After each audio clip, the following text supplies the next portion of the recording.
नमस्कार दोस्तों, कार मेरार में आज के एपिसोड में आपका स्वागत है। दोस्तों, अल्कज़ार लॉन्च हो गई। अल्कज़ार के साथ काफ़ी सारे नए आयाम जुड़ गए हैं और एक राइवल खुद के लिए पैदा हो गया क्रेटा के लिए। तो क्या हमें जो पहले प्राइस की बात करेंगे, प्राइस इतना देके क्या हमें वर्थ है? वाकई हमें अल्कज़ार की ज़रूरत थी या क्रेटा अभी भी बहुत अच्छा आयाम लेके चलती है, या जितने पैसे हम एक्स्ट्रा देते हैं वो पैसे वर्थ बनते हैं कि नहीं बनते? हम इस बारे में चर्चा करेंगे दोस्तों। आज देखेंगे, समीक्षा करेंगे और लास्ट में वर्डिक्ट निकालेंगे कि कौन सी गाड़ी हमारे लिए ज़्यादा अभी भी वैल्यू फॉर मनी है। क्या क्रेटा अभी भी सामने आती है ज़्यादा बेहतर वैल्यू फॉर मनी एस्पेक्ट के हिसाब से, या अभी भी अल्कज़ार आगे है? दोस्तों, अल्कज़ार और क्रेटा का जो फिज़िकल कंपैरिजन है वो मैं आपके लिए लाइव फिज़िकली लेके आपके सामने आऊँगा। अभी सिर्फ टेक्निकल डिस्कशन करेंगे कि पहले प्राइसेस, इंजन्स, क्या खूबियां हैं और क्या साइज़ है, उसके हिसाब से बात करेंगे दोस्तों आज। तो चलिए दोस्तों, शुरू करते हैं आज का वीडियो। अल्कज़ार वर्सेस क्रेटा, एक ही घर के दो सदस्य जिनका कि एक धुरंधर प्रतियोगिता शुरू हो गई है। चलिए दोस्तों, शुरू करते हैं आज का वीडियो।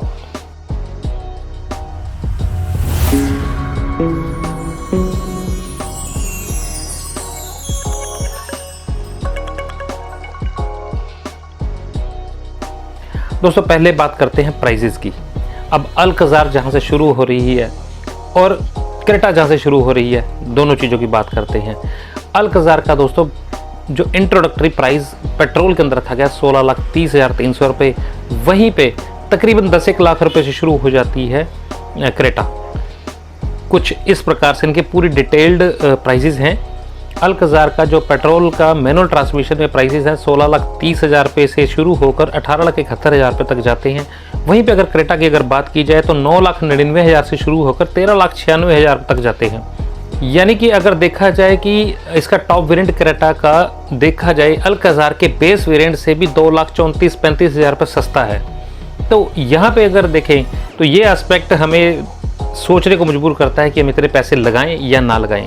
ऑटोमेटिक की बात करते हैं दोस्तों, पेट्रोल में 17,93,000 रुपये से शुरू होकर 19,85,000 रुपये तक ऑटोमेटिक वेरिएंट अल्कज़ार के हमें मिलते हैं। क्रेटा के अंदर अगर देखें तो 15,44,000 से 16,65,000 रुपये तक पड़े हैं। अब यही बात यहाँ पे देखें, 1,30,000 के करीब हमें बेस वेरिएंट का ऑटोमेटिक वेरिएंट अल्कज़ार का मिलता है, टॉप वेरिएंट क्रेटा के मुकाबले। टर्बो इंजन की बात करते हैं, जो कि टर्बो इंजन आता ही नहीं है अल्कज़ार के अंदर। क्रेटा के अंदर ये बेनिफिट मिल जाता है। उसमें हमें क्या खासियत है, वो भी डुअल करंट ट्रांसमिशन 7 स्पीड वाला मिलता है हमें। 16,66,000 रुपये से लेके 17,70,000 रुपये तक इसकी कीमतें हैं। यानी कि अगर हम और डीसीटी ट्रांसमिशन वाला भी 17,70,000 रुपये वाला टॉप वेरिएंट भी लेते हैं तब भी 23,000 रुपये सस्ता है automatic transmission naturally aspirated Alcazar से। डीजल की बात करते हैं, मैनुअल ट्रांसमिशन में दोस्तों डीजल 16,53,000 से शुरू होकर 18,94,000 रुपये तक पड़ा है। वहीं पे अगर क्रेटा की बात करें तो 10,51,000 रुपये से शुरू होकर 16,24,000 रुपये तक इसके पूरे वेरिएंट्स आ जाते हैं। अब यहाँ पे भी देखा जाए तकरीबन 26,000 के करीब का डिफरेंस दोनों गाड़ियों में है। बेस वेरिएंट और टॉप वेरिएंट की बात कर रहा हूँ। बेस वेरिएंट ले अगर अल्कज़ार का और टॉप वेरिएंट ले हम डीजल और मैनुअल ट्रांसमिशन में क्रेटा का, तो 26,000 रुपये सस्ती है उल्टा। ऑटोमेटिक की बात करते हैं, 18,01,000 रुपये से शुरू होकर 20 लाख रुपये तक का इसका टॉप वेरिएंट आता है ऑटोमेटिक में अल्कज़ार में। वहीं पे अगर क्रेटा की बात की जाए तो 16,44,000 से 17,65,000 रुपये तक सारे वेरिएंट इसके ख़त्म हो जाते हैं। तो वेरिएंट के हिसाब से 2.5 से 3 लाख तक के डिफरेंस कहीं आते हैं और कहीं 1 से 1.5 लाख तक के डिफरेंस हैं। तो इन डिफरेंसेस को हम देखें तो पहले एस्पेक्ट पर तो डिफरेंस ये आ जाता है दोनों गाड़ी में। दूसरा डिफरेंस अगर मैं देखूं तो साइज़ के हिसाब से देखते हैं क्या क्या डिफरेंसेस आए हैं। हालांकि गाड़ी एक ही है, प्लेटफॉर्म एक ही है, तो इसको एक्सटेंड करके क्या फ़ायदा मिला हमें वो देख लेते हैं। लेंथ की अगर बात करो तो अल्कज़ार 4500 है, क्रेटा 4300, यानी कि 200 mm बड़ी है अल्कज़ार। अगर विड्थ की बात करो तो 1790, दोनों की सेम है क्योंकि गाड़ी का प्लेटफॉर्म बेसिकली सेम है, तो विड्थ में फ़र्क नहीं आने वाला। हाइट की अगर बात करो तो 1675 हमें अल्कज़ार की मिलती है और 1635 हमें मिलती है क्रेटा के अंदर, जो कि 40 mm के डिफरेंस के साथ है। व्हील बेस की अगर बात करें तो 2760 mm का सबसे बड़ा व्हील बेस आता है। वहीं पे क्रेटा की अगर बात करो तो 2610, 150 mm व्हील बेस भी बड़ा है, जो कि अंदर की स्पेस को बहुत बढ़िया तरीके से मैनेज करने के लिए बहुत कारगर साबित होता है। बूट स्पेस की बात करो तो यहाँ पे बूट स्पेस में 180 लीटर का बूट स्पेस हमारे पास अल्कज़ार में है।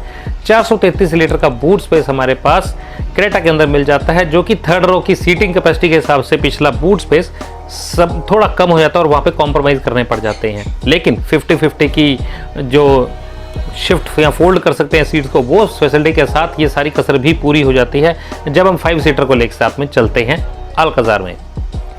तीसरा डिफरेंस देखते हैं क्या आता है दोस्तों। बेसिक पर्पस यही है कि 6 से 7 सीटर दोनों सुविधाएं हमें मिल जाती हैं अल्काज़ार के अंदर। क्रेटा के अंदर सिर्फ और सिर्फ 5 सीटर की सुविधा ही हमें मिल पाती है।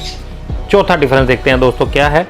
चौथा डिफरेंस है दोस्तों इसके अलॉय व्हील्स में। 18 इंच के अलॉय व्हील्स मिलते हैं अल्काज़ार में और 17 इंच के टॉप वेरिएंट में भी हमें मिल पाते हैं क्रेटा के अंदर। ये डिफरेंस भी बड़ा है, हालांकि डिज़ाइन तकरीबन सेम ही है, लेकिन अलॉयज़ का फ़र्क इसमें थोड़ा सा अलग एक आयाम दे देता है इसको। दोस्तों अल्काज़ार के अंदर कुछ ऐसे फीचर्स मिल जाते हैं जो कि हमें क्रेटा के अंदर नहीं मिल पाते। फ्रंट सीट के पीछे टेबल हमें मिल जाता है जो फोल्डिंग है। रियर सीट के ऊपर हमें वायरलेस चार्जर की सुविधा भी मिल जाती है। क्रेटा के अंदर सिर्फ और सिर्फ फ्रंट में ही मिलती है, इसमें दोनों रोज में मिल जाती है। सनशेड की सुविधा इसके अंदर मिलती है जो क्रेटा के अंदर नहीं मिल पाती। और इसके अलावा अगर कहें तो हेड रेस्ट जो होते हैं उसके ऊपर कुशन मिल जाते हैं जो क्रेटा में नहीं मिल पाते। ये डिफरेंस भी इसके अंदर काफ़ी, ये जो प्राइस जो डिफरेंस आया था धीरे धीरे करके ये चीज़ें सारी भी जुड़ जाती हैं साथ। 10.25 इंच का TFT फुल डिजिटल कंसोल जिसके साथ बहुत ही खूबसूरत एनिमेशन इसके अंदर आती हैं वो हमें मिल जाता है अल्काज़ार के अंदर। और वहीं पे हमें एनालॉग और डिजिटल का मिश्रण करके 7 इंच का TFT हमें मिल पाता है क्रेटा के अंदर, जो कि कॉम्प्रोमाइज़ हो जाते हैं। अगर एज़ कम्पेयर टू अल्काज़ार देखें तो वो काफ़ी बड़ा है MID और इन्फॉर्मेशन काफ़ी यूनिक तरीके से और इन्फॉर्मेटिक तरीके से आ जाती हैं, काफ़ी एनिमेटेड तरीके से, जो कि अच्छी लगती हैं और थोड़ा और हौच-पौच नहीं लगता, अच्छी तरीके से हमारे सामने आती हैं। अल्काज़ार की अगर बात करें तो इसके अंदर 360 डिग्री कैमरा पहली बार पेश किया गया और रियर व्यू मॉनिटर भी इसके अंदर पेश किया गया पहली बार, जो कि किसी भी गाड़ी में नहीं है। इस गाड़ी के अंदर ये चीज़ पेश की गई जो क्रेटा में भी नहीं है। आपके गियर लीवर के साथ ही एक छोटा सा स्विच दिया गया है, उसको दबाइए और आपके MID के अंदर ही जब आपने लेन चेंज करनी है तो उसके MID के अंदर ही एक आपको डिस्प्ले आ जाएगा जिसके अंदर आप पीछे से आने वाली गाड़ियों को देख सकते हैं। ये एक नई चीज़ है, अलग चीज़ है और बहुत सेफ्टी में बहुत काम आने वाली चीज़ है। इंजन की बात करते हैं दोस्तों। क्रेटा के पास दोस्तों 1.5 लीटर का डीजल इंजन है जो कि सेम है अल्काज़ार के साथ का ही। उसके अंदर दोस्तों 115 PS की पावर 250 Nm के टॉर्क के साथ जनरेट होती है, जो कि 6 स्पीड का मैनुअल और ऑटोमेटिक दोनों के साथ आता है। अब बात करते हैं दोस्तों पेट्रोल इंजन की, जो कि काफ़ी डिफरेंट है।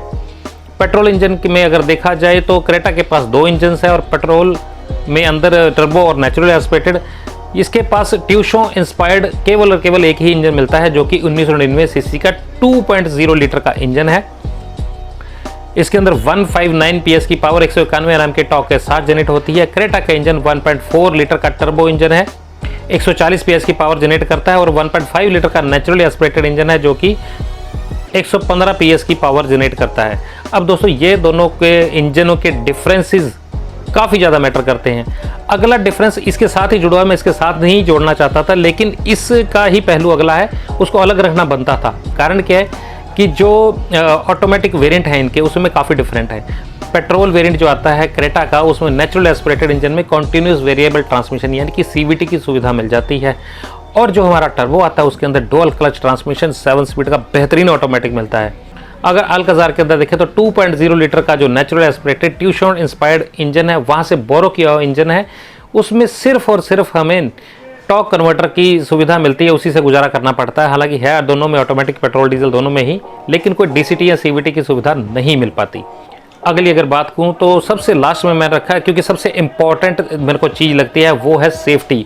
सेफ्टी में दोस्तों अल्काज़ार में काफ़ी ऐसी चीज़ें दी गई हैं जो कि सारी चीज़ों की कसर पूरी कर देती हैं। जो इसका प्राइस है उसको जस्टिफाई कुछ करने में कामयाब हो जाती हैं। एज अ स्टैंडर्ड काफ़ी सारे ऐसे फीचर दिए गए हैं जैसे कि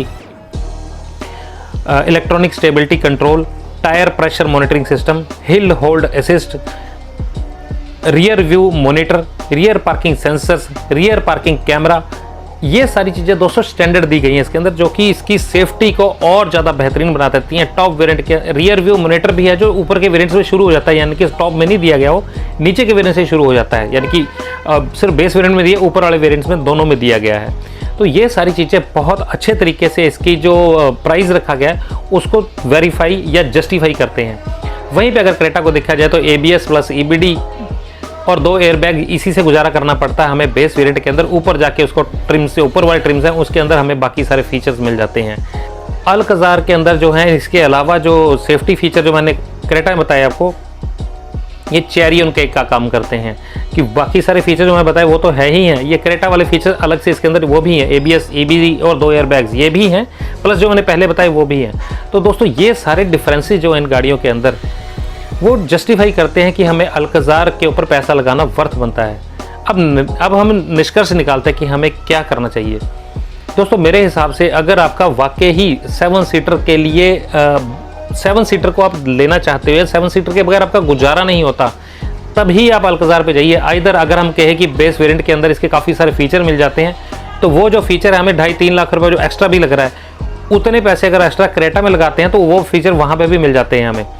तो ये सारी चीज़ों को अगर देख के चलें तो मेरे हिसाब से हम अल्कज़ार को अगर वाकई ही हमें एक प्रीमियम 7 सीटर कार चाहिए जो कि पीछे बच्चे बैठ सके और 5 एडल्ट पर्सन सामने बैठ सके, उनके लिए एक अच्छी विकल्प बन गया है, बहुत बढ़िया गाड़ी बन गई है। और एक डीजल इंजन इसके अंदर आना एक ज़्यादा बढ़िया चीज़ है, नेचुरल एस्पिरेटेड इंजन इसके अंदर नहीं डाला गया पेट्रोल में, ये थोड़ी सी अंदर कमी खलती है। तो दोस्तों ये चीज़ अगर देखें तो हमारे लिए अल्कज़ार बेटर है। इधर हर तरीके से मेरे को अभी भी क्रेटा थोड़ी सी बेटर चॉइस नज़र आती है। बताइएगा दोस्तों वीडियो आपको कैसा लगा, कमेंट में जरूर लिखिए कि आपकी क्या राय है। सीट बेल्ट लगाकर आराम से ध्यान से गाड़ी चलाएं, सेफ रहें, तंदुरुस्त रहें। नेक्स्ट वीडियो तक जय हिंद दोस्तों।